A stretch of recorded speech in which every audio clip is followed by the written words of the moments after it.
Let's break it down straight from the hill to your hometown. No spin, no hype, just facts we find. AI's on the case, no truth left behind.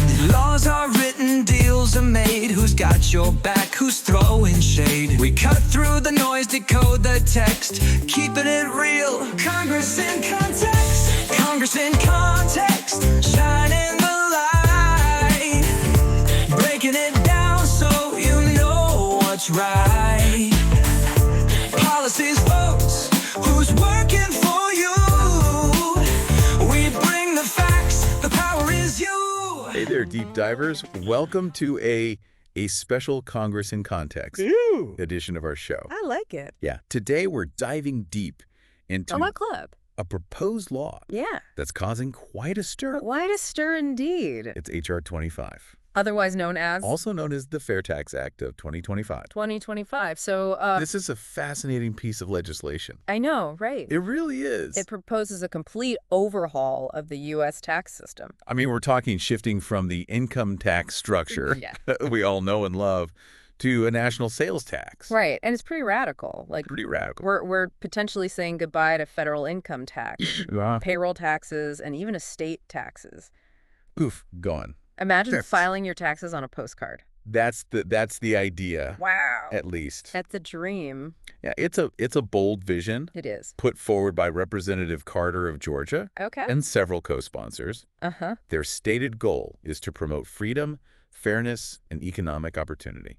Big goals. Big goals. Lofty goals. Huge goals, right. Yeah. But as you can imagine, whether it achieves those goals is definitely up for debate. Okay, so let's get into the nitty-gritty. Nitty-gritty. What exactly would the FairTax Act do? Well, as we said, this bill is aiming to eliminate Okay. several major federal taxes. Uh-huh. We're talking income tax, payroll taxes, and estate taxes. So huge changes for most Americans. Huge, huge changes. Huge changes indeed. Yeah. So how would the government make up for all that lost revenue? That's where the national sales tax comes in. Okay. The bill is proposing a 23% national sales tax to replace all those Wow. abolished federal taxes. And this would be administered 23%. primarily by individual states, Wow. That's which adds another layer of complexity to it, of course. 23% on everything you buy. Everything. That sounds like it could add up really quickly, especially for things like cars and houses. Especially for, big ticket items. Or even just your weekly groceries. Right. It'd be a big adjustment.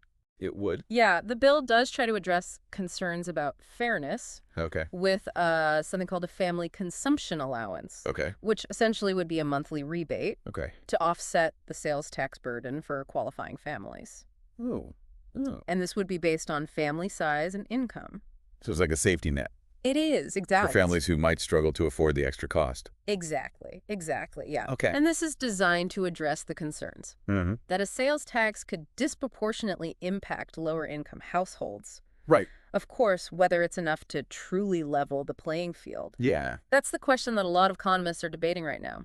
I bet. Yeah. So what about the IRS? Oh, the IRS. I hear they might get a pink slip Be might. if this bill passes. That's right. The bill proposes abolishing the Internal Revenue Service. So no more dreaded tax audits.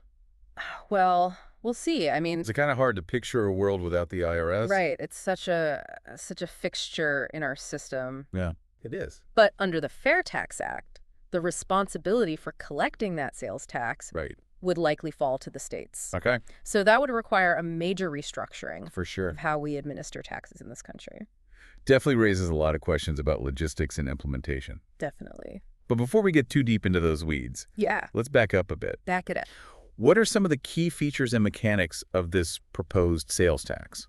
Well, you've got, your standard purchases that would be subject to the tax. Uh-huh. But the bill does outline certain exemptions. Okay. So we're talking purchases for business purposes, Right. exports, state government functions, Uh-huh. and some specific uses like education and training. So if I buy a new laptop for my business, I wouldn't have to pay sales tax on that. That's the idea. It's meant to prevent businesses from being double taxed on their inputs. And the bill also delves into the concept of used property to make sure people aren't taxed twice on the same item. I hadn't even thought about that. Yeah, But with such a big shift in how taxes are collected, right. how would disputes be handled? Oh, that's a good question. Like, what if someone disagrees Yeah. with how the tax is being applied? That's addressed in the bill as well. Okay. It outlines procedures for resolving tax disputes, Uh-huh. including a taxpayer advocate system Okay. and an administrative appeals process. Oh, okay. So there would be safeguards in place Safeguards, yes. to ensure fairness and due process. You got it. It sounds like they've tried to think of everything. They've tried. But I imagine there's still plenty of details to iron out. I imagine so. So we've got the basic rundown of what the FairTax Act would do. We do. Now I think it's time to explore the arguments for and against this radical proposal. Let's do it. What are people saying about it? Oh, that's where things get really interesting. I bet. You've got supporters who see it as a way to simplify taxes, Huh? boost the economy, and promote individual liberty. And then you have critics who are worried about fairness, practicality, Right. and the potential impact on lower-income households. Right. It's a pretty polarizing issue. It is. And I'm sure those debates will only heat up as the bill moves through Congress. Oh, absolutely. Buckle up. All right. It's going to be a bumpy ride.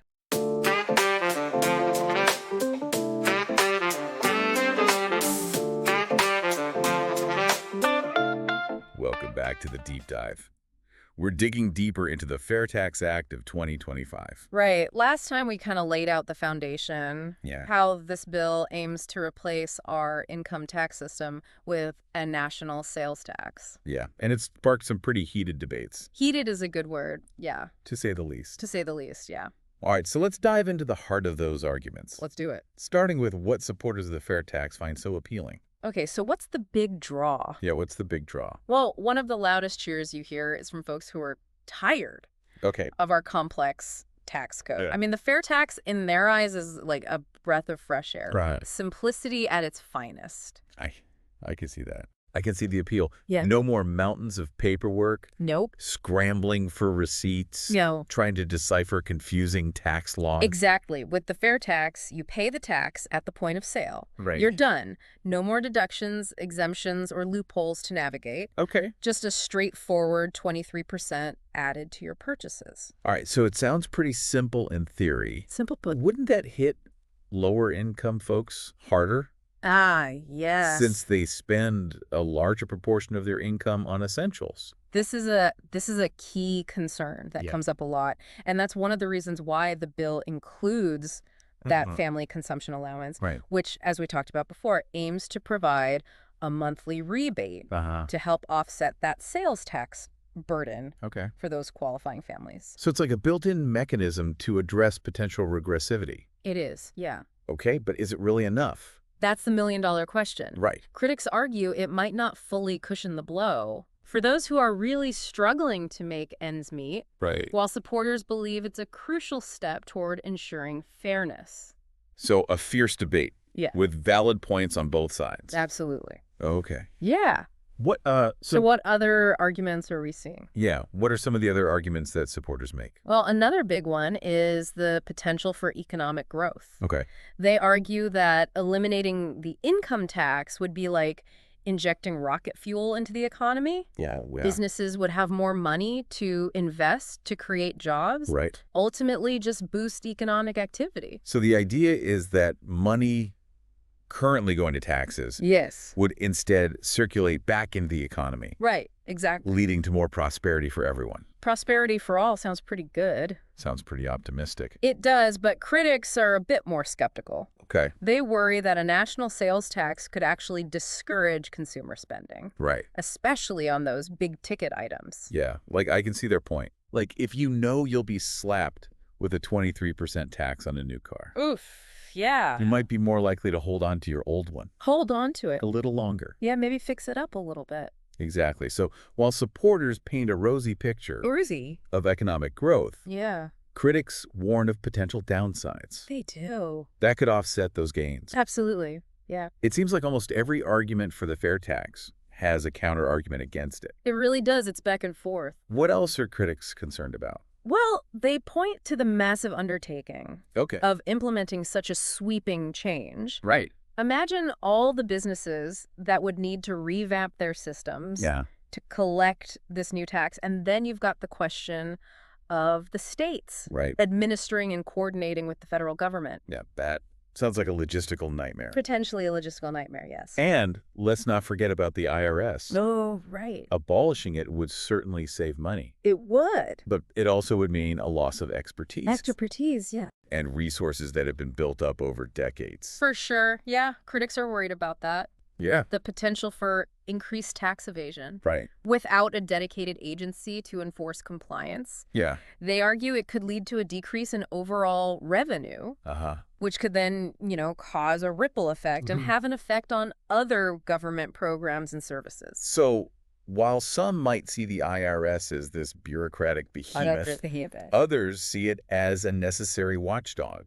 Right, right. That ensures everyone pays their fair share. Fair share, exactly. And that gets to the heart of the fairness debate. It does. Surrounding the fair tax. Yeah. While proponents believe a single sales tax rate is inherently fair, opponents worry it places a disproportionate burden on those who can least afford it. Right. It's a classic debate Classic. about what constitutes fairness. Fairness, right. In taxation. Yeah, what does it even mean? Right. Do you favor a system where everyone contributes the same percentage of their income? Right. Or one where those who earn more contribute a larger share? That's the fundamental question, isn't it? Yeah. And the answer is far from simple. Yeah. It involves weighing those competing values, considering the trade-offs. So we've got simplicity versus complexity. Right. Economic growth versus potential spending dips. Yeah. And these varying perspectives. Varying perspectives. On what constitutes fairness. Absolutely. What else is on the table? Oh, there's more. As we consider the FairTax Act. There's always more. Well, beyond the economic and logistical concerns. Right. There's also this philosophical question of the role of government in regulating and influencing the market. That's a big one. The fair tax is seen by some as a way to shrink the size and scope of government. Shrink it down. Which appeals to those who favor a more laissez-faire approach. Laissez-faire, live and let live, right? Right. It taps into those fundamental debates about individual liberty versus collective responsibility and the balance of power. Balance of power, always a good one. Between citizens and the state. For sure. Exactly. The FairTax Act is more than just a change in how we collect taxes. It's bigger than that. It represents a different vision. A whole different vision. Of how our society should be structured. And how we should fund the services and programs we need that shape our lives. Yeah, the things that matter, right. Wow, it sounds like this bill's a lightning rod. It is. For some pretty deep-seated ideological differences. It's deep-seated, yeah. It's fascinating how a seemingly technical piece of legislation I know, right? Can spark such passionate debates about our values and beliefs. It highlights that interconnectedness. It really does. Between policy and economics. And even our personal philosophies. Okay, so we've covered a lot of ground in this part. A lot of ground. We've explored the arguments for and against the FairTax Act. Back and forth, back and forth. From the promises of simplicity and economic growth. Right. To the concerns about fairness, implementation, and the potential for unintended consequences. Unintended consequences. Always got to watch out for those. Always got to watch out for those. Yeah. So as we move into the final part of our deep dive. Oh, the final part. Let's step back. Okay. And consider the broader implications of this bill. Zoom out. Looking beyond the immediate impacts. Yeah. To explore how it could potentially reshape our economy. The whole economy. Our government. Big stuff. And even our society as a whole. All interconnected, right?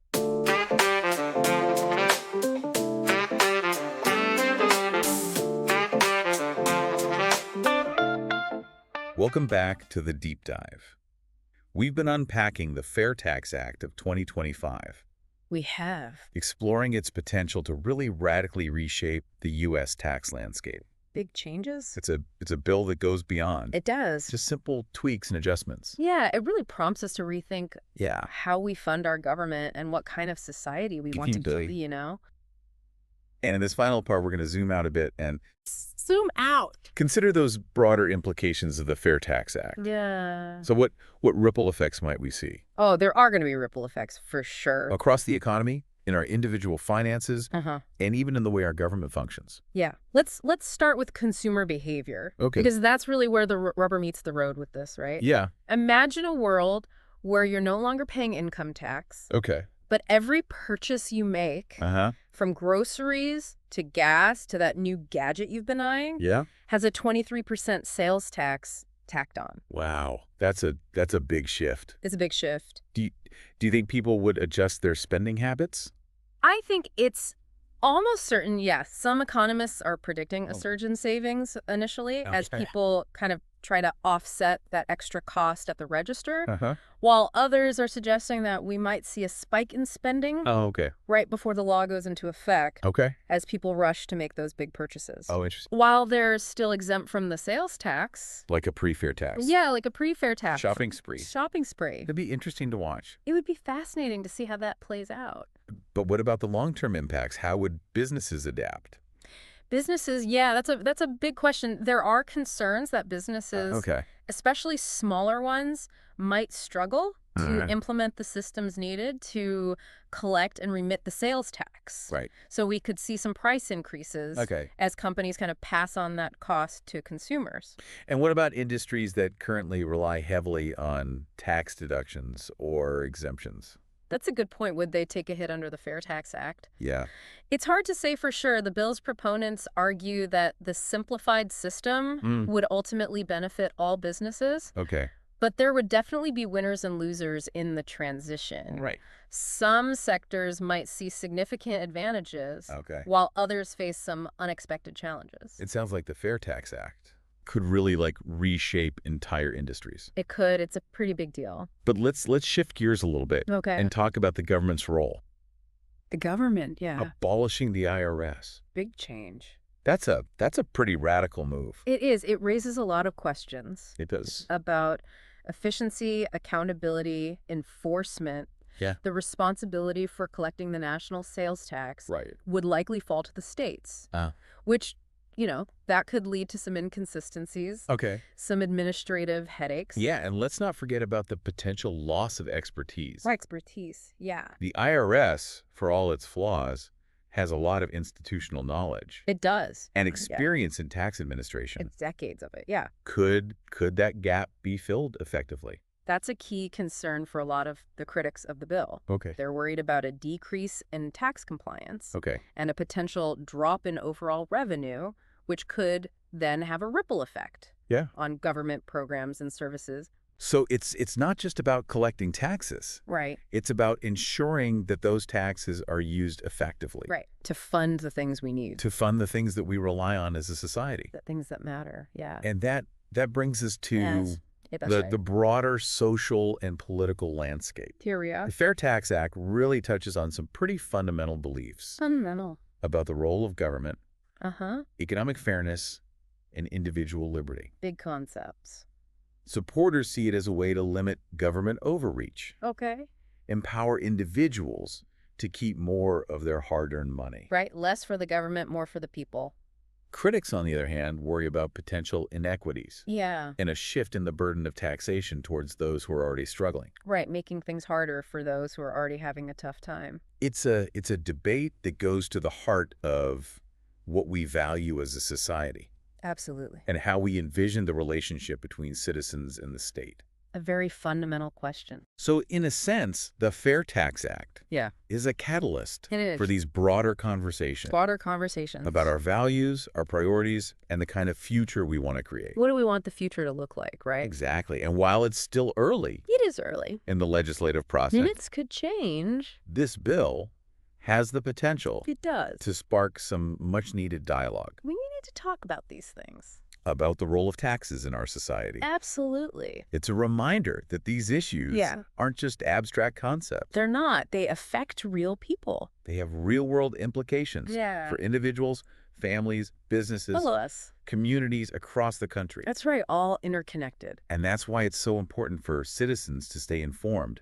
Engaged. And make their voices heard. Make those voices heard. So as we wrap up our deep dive. Here at the end. Into the FairTax Act of 2025.